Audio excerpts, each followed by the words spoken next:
नंतर जशी मला माझं बॉश कंपनीचं पॅन इंडियाचं कॉन्ट्रॅक्ट होतं आणि त्याला थोडंसं कॉन्ट्रॅक्टला अडथळे निर्माण व्हायला लागले. लॉकडाऊनमध्ये सर्वांनाच आर्थिक परिस्थितीचा आणि मानसिक दोन्ही प्रकारे सगळ्यांनाच त्रास झाला होता. त्याच्यामध्ये कंपनीने माझं एक टेंडर मला इंटिमेट न करता एक टेंडर टर्मिनेट करून टाकलं होतं आणि ज्याची व्हॅल्यू होती जवळपास 1 CR.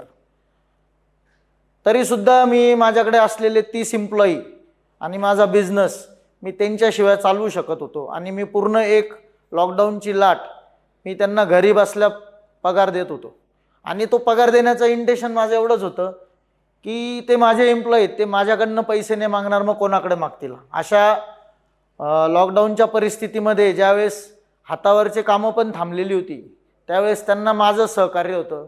So as a employer मला ते वाटलं की मी त्यांच्यासाठी उभं